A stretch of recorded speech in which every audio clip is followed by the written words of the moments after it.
Hello and welcome. In 2018, the Me Too movement hit India with women from all sectors and industries coming forward with their stories of harassment at the workplace. And this week, women who are part of the sports industry also broke their silence. On the 18th of January, Vinesh, Phogat and Sakshi, Malik, two of India's most esteemed, most decorated women wrestlers, came forth with accusations of sexual harassment against sitting BJP MP, the Wrestling Federation of India head Brij Bhushan Sharan Singh. So, sexual harassment and abuse in sports. Is this India's worst kept secret? Joining us on We the People, we have Deepti Bopaya, CEO of the Go Sports Foundation. We have Dr. Sunita Godra, the Asian marathon champion from 1992, a marathoner, a fitness coach and a promoter. Charu Sharma, sports commentator. Sharda Ugra, senior sports journalist. Hina Sidhu, Indian Olympic athlete. Gitika Jakkar, international player, wrestling India's first Arjun awardee woman wrestler, and Payoshini Mitra, CEO of the Global Observatory for Gender Equality and Sport. Payoshini Mitra, to you first. As you heard these stories, I know you're in Geneva, as you heard these stories as it broke in the Indian media, your thoughts, is this just the tip of the iceberg? I was following the case from here, and I would say that, yes, definitely it's tip of the iceberg, but at the same time, you can sort of see when you hear all these top athletes, top wrestlers in India, not only talk about sexual harassment, but overall kind of atmosphere where abuse and abusive behavior of people in power has somehow been normalized. And I think that's where my focus went when I was listening to Vinesh, Phogat, Sakshi, Malik and Bajrang Punia speak to the media. And I think that's very crucial. In sport, there is this hierarchy which we need to address, and we need to understand that this hierarchy can create abuse of power, and that's what we are seeing in case of this case. Now, obviously, this is going to be investigated, and there, it's too early to say anything.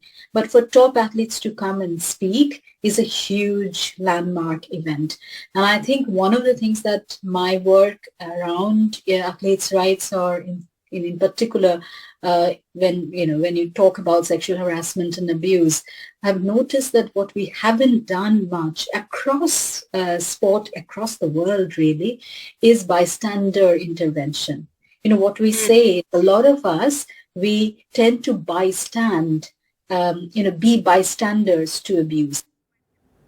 Bystander intervention, a crucial point. I'm going to go across to that. But first, Deepti Bopaya, CEO of Go Sports. You're an organization that works on athlete welfare. You look to find deserving talent and, give them whatever is needed to make them shine on the global stage.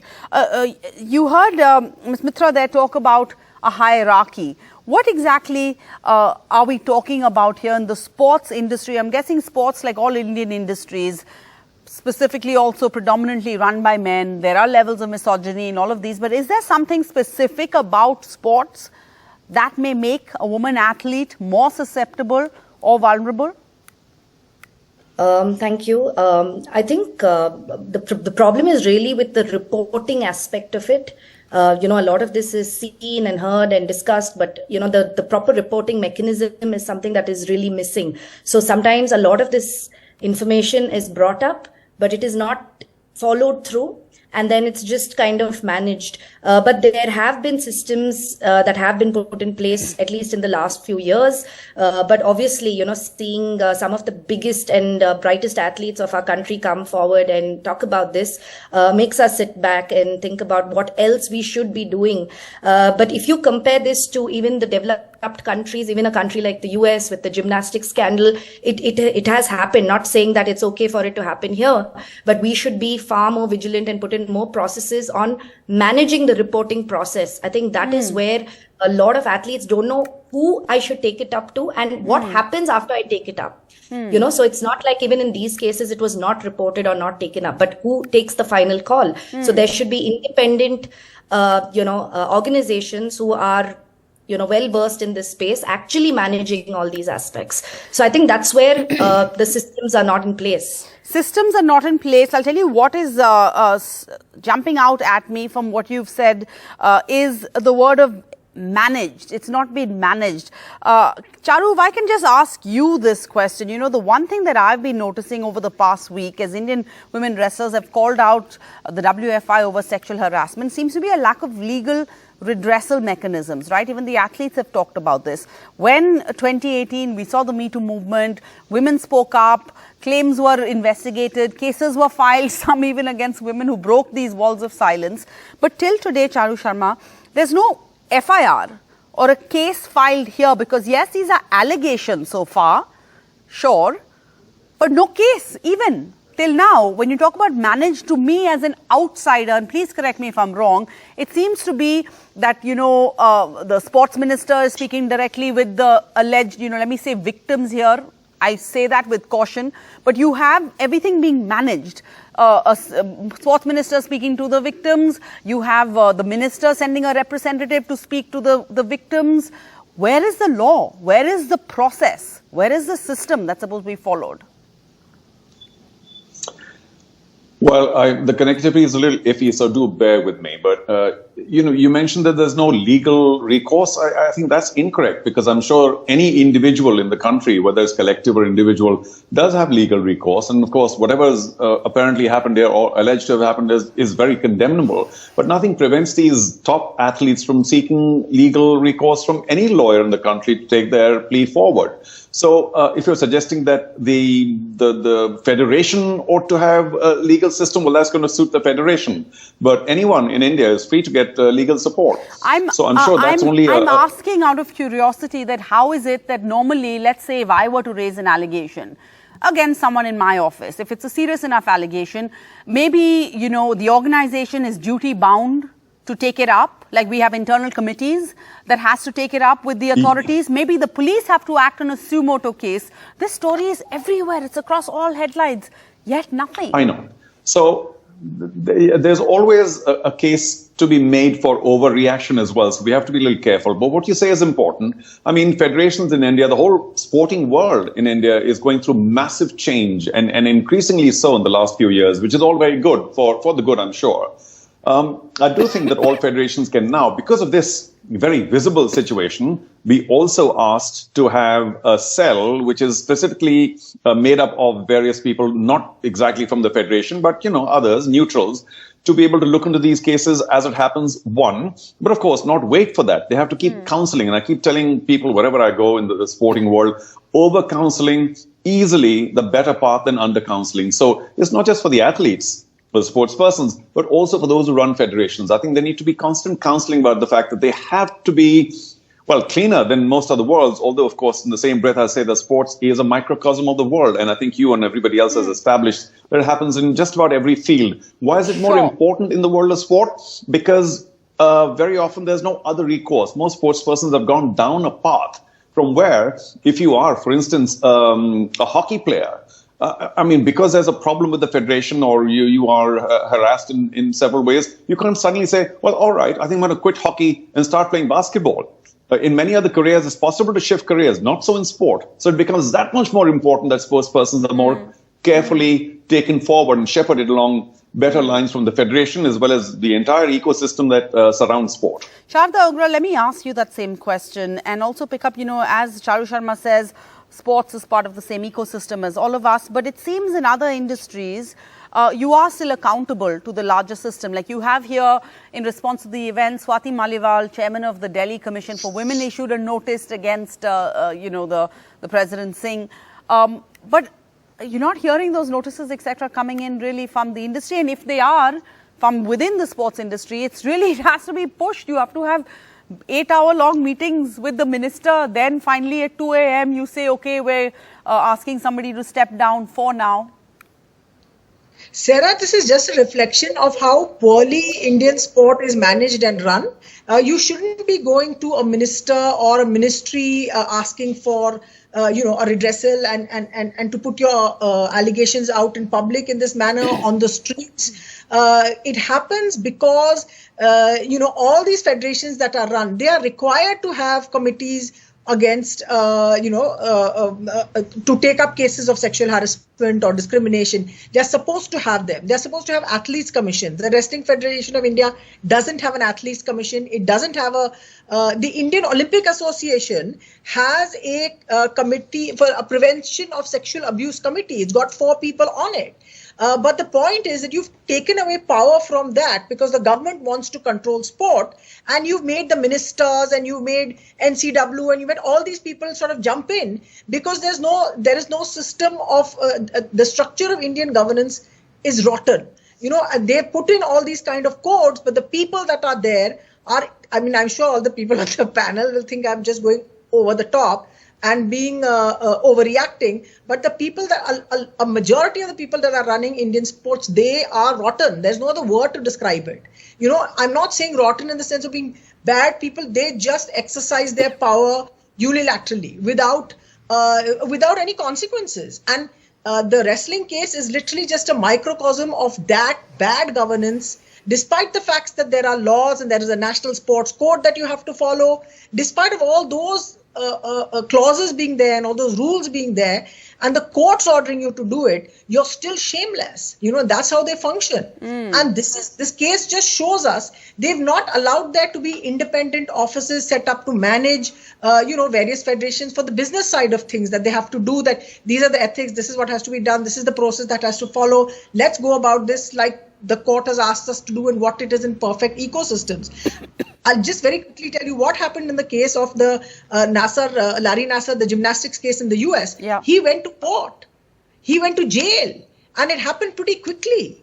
And athletes, because the athletes had the confidence, it took them so long, but the athletes had the confidence to turn up because the legal system was there fighting on their, on their behalf. They didn't need to go to the president of the United States or the governor or whoever it was. They didn't need to do it. So the Indian sports system doesn't have these kind of mechanisms, like Deepthi was saying, that you don't know whom to do. Because this whole power equation is on all the time, that everyone's trying to exercise power, even if it is like, chalo, we will be these great magnanimous people who are helping our athletes out. Yeah. You let Brij Bhushan Sharan Singh get away with everything he has gotten away with for all these years. Slapping an athlete on camera. Yeah. How can you have a federation chief continue after that? And you had cases against, you had a case against, and in recent times, the athletes have shown the confidence to come out and complain. And this is the biggest pushbacks against the federations in a quarter of a century in Indian sport. They've also asked for a cleanup of the systems, how coaches are hired, etc., etc. But Hina Sidhu-ji, please come in over here, an Indian Olympic athlete. We've heard... both, we had Chalu Sharma and Ugra talking about an overreaction in different contexts. Hina ji, आपको क्या लगता है इस हफ्ते में जब आप media coverage देख रहे हो, रिएक्शंस देख रहे हो, is there an option of कि हम overreact कर रहे हैं कि this is the reality? I don't know. It will be a little going out and putting my neck out there, not knowing the matter completely because I'm not a wrestler. No, speak for your sport, ma'am. Because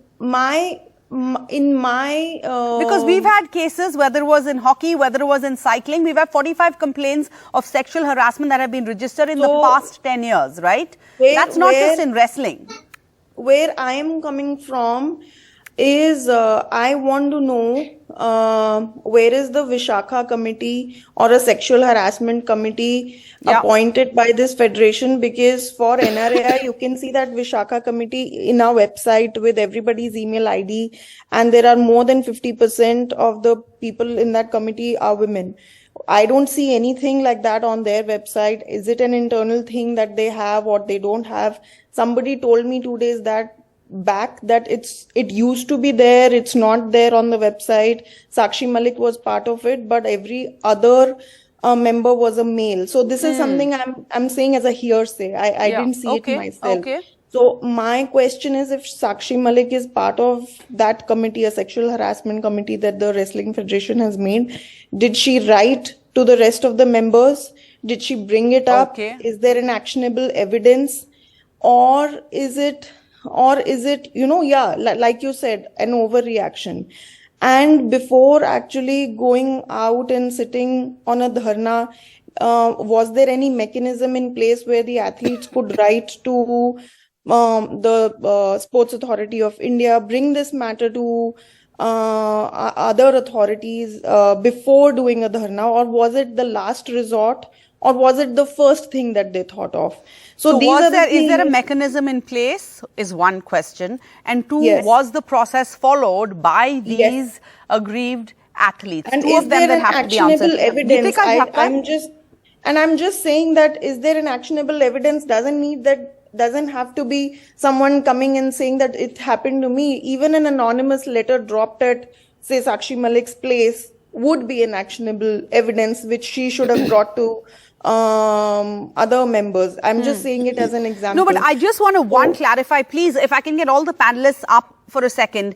Nobody is refuting that this doesn't happen in this industry, right? Yeah, because we have all these cases. Happens. The Indian cyclist accused coach of sexual harassment in Slovenia, athletics coach in 2021, female cricketer, coach booked for molesting female cricketer in 2020. So, correct? Can we all agree that none of us on the panel or on the show are refuting that this has happened? All right. After that, let's just go back to whether there's a system in place and whether those processes were followed. Gitika Jakkar, ma'am, agar aap hame bata sakte hain, is there a system in place? Because we have the Vishakha guidelines. After everything that happened, Supreme Court said gender equality means protection from sexual harassment and the right to work with dignity. This holds for everybody. And I'm assuming sport is also considered a workplace. Yes. Because these are professional athletes. We have Vishakha committee for shooting. We do. Okay. So, Gitika Jakkar ji, please respond. जी, सबसे पहले तो इस पे मैं ये कहना चाहूंगी कि जिस तरीके से आप सबको भी शॉकिंग ये लगा देख करके कि इस तरीके की चीजें इतने बड़े एथलीट्स के साथ में हुई, तो सेम रिएक्शन मेरा था क्योंकि I was a member of Indian squad and member of Indian camp till 2020 and मतलब मेरी नॉलेज में नहीं थी ये चीजें कभी भी। तो जब मुझे ये सुनने को मिला कि इस तरीके से हमारे इतने अच्छे इतने बड़े लेवल के एथलीट्स वहां बैठे हैं, तो मेरे लिए भी एक बहुत शॉकिंग चीज थी। और इससे भी हम डिनाई नहीं कर सकते कि इस तरीके से वहां बैठने के लिए और अपनी ये मतलब कि सेक्सुअल हैरेसमेंट का हम एलिगेशन लगा रहे हैं, उसके लिए बहुत हिम्मत चाहिए। और जरूर कुछ ना कुछ तो ऐसा हुआ है जिसके लिए वो ये एलिगेशंस लगाए जा रहे हैं। So something has happened. Something has happened. तभी ये इस तरीके के एलिगेशंस कोई भी लगाता है, कोई भी लड़की लगाती है।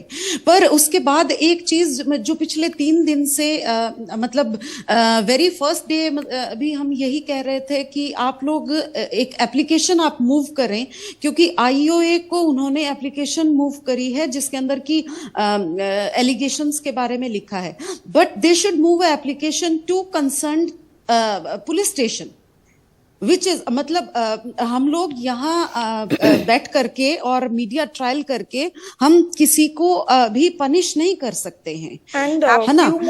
तो इसके लिए they should move application to concern थाना and then only anything can happen. और लेकिन ये चीजें पिछले 3 दिन से नहीं हो रही हैं, जो कि इस पे बिल्कुल क्वेश्चन मार्क डाल रही है। मुझे क्योंकि मेरे लिए ये एक बहुत ही दर्दनाक, मैं आपको कहूंगी, चीज है कि जो है इतने बड़े एथलीट्स सड़क पे बैठे हैं इस चीज के लिए। तो दे शुड मूव एप्लीकेशन, और अगर इसको स्टार्ट किया है तो एंड तक बिल्कुल पहुंचनी चाहिए ये चीजें। Okay, so you're saying the onus lies on the athletes. They should move the application. They should go and file an FIR.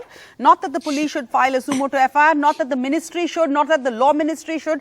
But the onus lies with the athletes. All right, ma'am. I want to get in. Sunita Gurdara hasn't spoken, and I saw you, ma'am, shaking your head vociferously. Yes. You are not in agreement with what ma'am Jantar is saying. Please go ahead.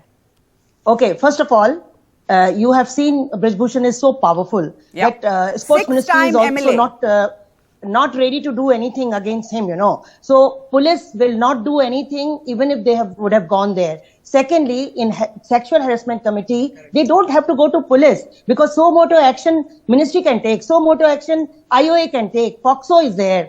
And first of all, this Federation Sexual Harassment Committee and the Ethics Commission is all jumbled up. They have 4 men and Sakshi Malik was only 1 female, which is wrong. It is illegal. It is not sexual harassment committee, first of all. Because in sexual harassment committee, you have to have the lead lady, the chairman should be lady, then there should be 1 lady from outside, NGO head or something like that, and then there should be 1 lady from inside and 1 person, male, with legal knowledge. So they don't have that kind of sexual harassment committee. Now ministry, if they have, it is sleeping, not doing anything. IOA, now the committee which the ministry has made or IOA has made after getting their written complaint, how many male are there? Only Dola Banerjee? How can you ask sexual harassment allegation, the victims will come and tell in front of the male, which is also illegal. Whenever you have any sexual harassment committee, you have to have 4 ladies. If there are 7 people, then 4 ladies, 3 male. If you have 4, then 3 female and 1 male. Something like this, ratio. Are our athletes even aware of all of this? I remember when the Duti Chand story came out. And secondly, one thing more. I want to say, please don't say that Dinesh Phogat and Sakshi Malik, if they are talking about sexual harassment, they are not talking about their sexual harassment. They were mentally tortured. There are 2 types of harassment, mental harassment and sexual harassment. They are becoming voice of young girls, those who were sexually harassed. So these 2 stalwarts, the sports stars, are not saying or not complaining that we were sexually harassed. So please don't mix up things. They are becoming voice of those young athletes. And now I'm worried because all those young athletes, those who are sitting there, if ministry will not take any action, if the IOA will not take any action, then the wrestling cream, which was sitting at Jantar Mantar, will be, what you call it, unko bilkul khatam kar diya easy jayega. ducks. They will not be in the wrestling career. So this is a great loss to the country. Sharda, so they have to act. These athletes have really put everything they have on the line, haven't they? By coming out so far, because you never know what could happen going forward. Yeah, absolutely. But I think they would believe that they have some. They've been given the confidence to say, okay, we can come out and do this, and maybe we will be looked after. Again, this is the whole thing of that the government will look after us. Somebody in power will look after us. That's why. It's a notion all of us are having, that the timing and how this suddenly came out and everything. That's not to say that what they're saying is not true. No, then are we saying that there is some politics involved behind this?